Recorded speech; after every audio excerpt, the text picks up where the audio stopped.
From stuffed unicorn in-jokes to secret Witcher game references, Season 2 is loaded with hidden details you might have missed the first time around. Yippee-ki-yay movie lovers, I'm Jan, and in this video I'm revealing all the very best Easter eggs and callbacks in the second season of The Witcher. Spoilers ahead of course, so take care. When Yennefer meets Ciri in the 6th episode after the young princess stumbles in on her and Geralt kissing, the way he introduces them is a little Easter egg for book readers. Ciri. Sorry. This is my dear friend. This is a nod to the letter Geralt wrote to Yen in the books after they'd been separated for a long time and how he awkwardly addressed her as dear friend. Dear friend. Later on, Ciri asks Yennefer about unicorns and whether they really exist, to which Yen replies, I used to own a stuffed one until it broke, under mysterious circumstances. That's a cheeky reference to both the Witcher 3 game and the Sword of Destiny book. Notice in the show how Yen looks at Geralt after she replies. He gives her a half smile, then she smiles knowingly to herself. Ciri's follow-up that she'd like to meet a unicorn herself one day is a reference to how unicorns really do exist in the Witcher universe, and a hint at how in the book she meets and befriends one called Little Horse, which she also uses to jump between worlds. In the middle of the Great Hall at Kaer Morhen is a medallion tree, and after Eskel dies, Vesemir adds his medallion to the many others there which serve as a memorial to the fallen witchers. In this close-up shot we can see various styles of medallion, but this particular design here is an Easter egg to the Witcher game. Another interesting detail on the reverse of Eskel's medallion, which we can also see on Geralt's costume, is an intricate spiral of symbols. These appear to be inspired by the real-life Festos disc, whose meaning has been hotly debated by scholars for decades, though one interpretation is that the symbols are a Minoan prayer to the Mother Goddess. The Netflix show isn't afraid to get a little meta several times this season, for instance when Jaskier meets someone who comments on one of the Bard's songs. It's a bit complicated. It took me to the 4th verse to understand there were different timelines. That's a nod to the somewhat confusing nature of the show's first season, and its 3 separate timelines which eventually converged. That magic kiss. That was a bit cheap. There he's referencing Geralt and Yennefer's mid-battle kiss in the Dragon Cave. That was Geralt using Yen's magic to strengthen his Ard Blast, but it was also mocked by some fans as being cheesy and a little cringy. I spotted the dragon reveal a mile away. Oh, you're clever. That's the twist that Borch, who hired Geralt for the dragon hunt, was actually a golden dragon himself. Although there's no Geralt bath scene in Season 2 to continue the meme from the game, we still get the running joke about how badly he smells. You can bathe in the next room. You reek of old horse. Yarpen uses a unique looking weapon with a metal hand during his attacks this season, and the show's armory department created an equally intriguing backstory for it, which features Yarpen cutting the hand off a Nilfgaardian sentry after a disagreement, then getting it cast in bronze. And notice that in a similar vein, 2 of the other dwarves in his crew have weapons with a metal foot on the end. When the Deathless Mother tucks Ciri away in a fantasy world, we get a replay of events in Cintra from the first season with some interesting twists. So when Martin asks Ciri to dance, this time around she accepts willingly. Would you want me with a dance? She would love to. In contrast to how originally Ciri really didn't want to, but Calanthe made her. Would you want me with the dance? Martin. She'd love to. The idea here is that she's just happy to be with her dead relatives again, rather than feeling like it's an obligation like she did the first time. This fake reality does break apart a little of course, as Geralt tries to reach through to Ciri, and it's only on for a moment, but at one point Mausak's face suddenly flipped to an image of the Doppler assassin who killed the druid in the first season, and took on his form until revealing his true nature to Ciri and Dara.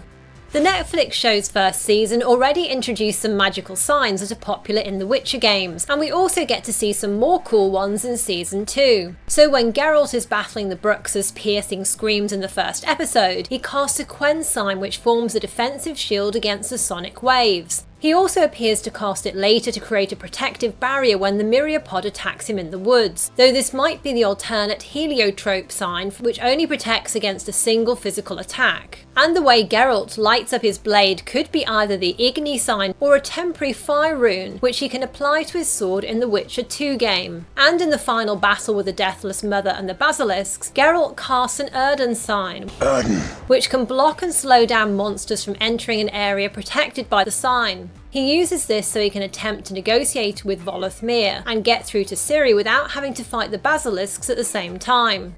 Geralt's mention to Ciri of a nightmare about an overly friendly rock troll appears to be an Easter egg to the somewhat chatty trolls in the Witcher 3 game. Can we talk? Siggy you like. Talk me with. There's a big clue you might have missed to Season 2's twist ending that Ciri's father, Duny, is still alive. But just before we get to that, if you'd like to try out another immersive gaming world like The Witcher, check out Mech Arena, who've kindly sponsored this video. It's a great low-stress multiplayer combat game where you can fight with friends or team up with them in a global arena of other players. There's a fantastic choice of combat robots you can trick out, from Bad Boy Guardian to Speedy Killshot and Ninja like Shadow. And if you're a fan of Witcher's weird and wonderful monsters, you'll like the Arachnos, a spider tank you can load up with weapons and which is a nifty little spider turret you can drop to do some damage while you take cover or use for a double attack on an opponent. Mech Arena also hosts some amazing contests like the Mechs Are Here event, where the winners got to pilot a real-life mech and which also raised $100,000 for charity. 12 customizable pilots are an exciting new feature arriving in the game this month. Plus there's a packed schedule of holiday events, Battle Pass Season 2 and new deathmatch maps. Mech Arena is completely free to play on Android and iOS right now, so hit my personal link in the description below to grab a pack of bonuses including an exclusive mech heraldic, 3 gold crates plus 50,000 credits.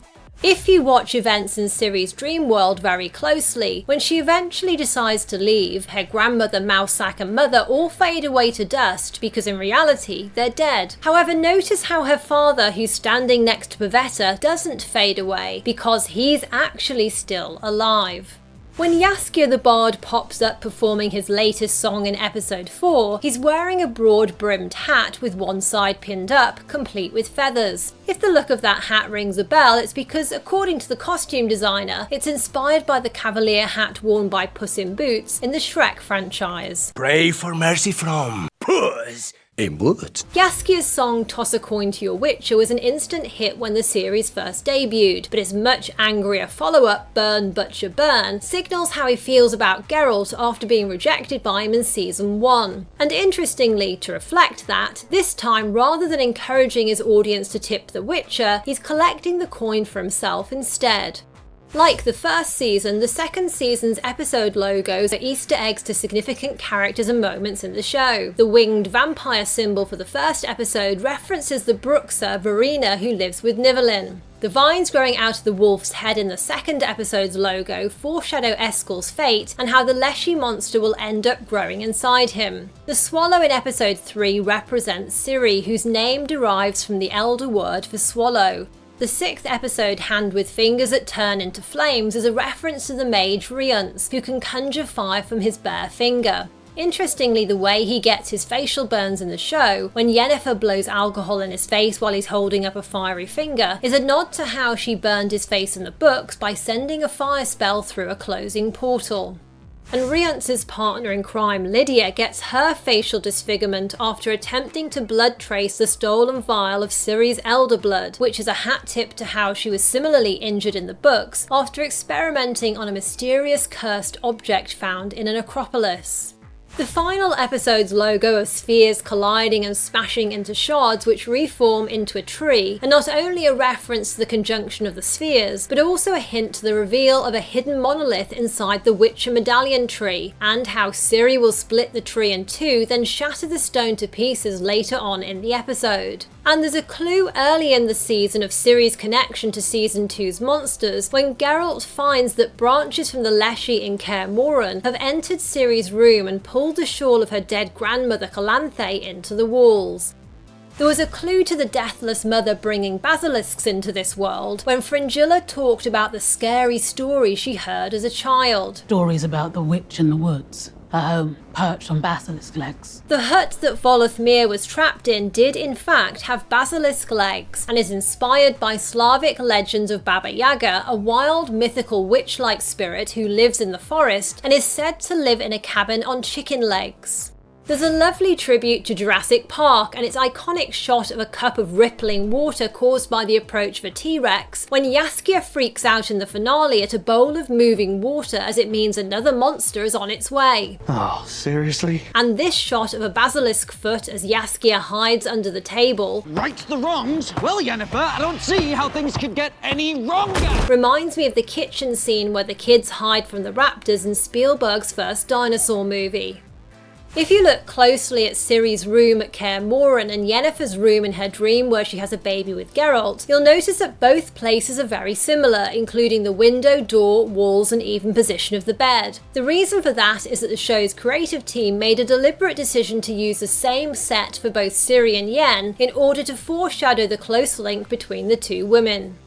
To reflect the fact that Yennefer lost her power, the show's makeup designer decided to tone down Yen's makeup this season in order to give her character a less magical, more neutral look. And it's just a subtle moment, but when Yen's magic does return after she offers herself as a vessel for Volethmir, her purple eyes come back as well.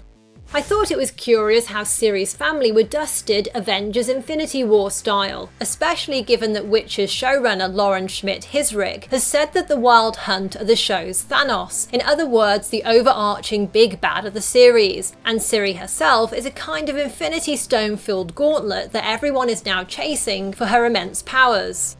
Netflix's Witcher is often compared to Game of Thrones, and the show itself sometimes pokes fun at that. So in the opening episode, when a Nilfgaardian warrior begs for mercy in the aftermath of the Battle of Sodden Hill, Vilgefortz's reply and his decision to kill the soldier is a spin on Syrio Forel's Game of Thrones catchphrase that The Witcher takes and turns on its head. What do we say to the god of death? Not today. And coincidentally or not, the actor who played fan favourite Tormund Giantsbane in Game of Thrones plays Nivellen in that same episode.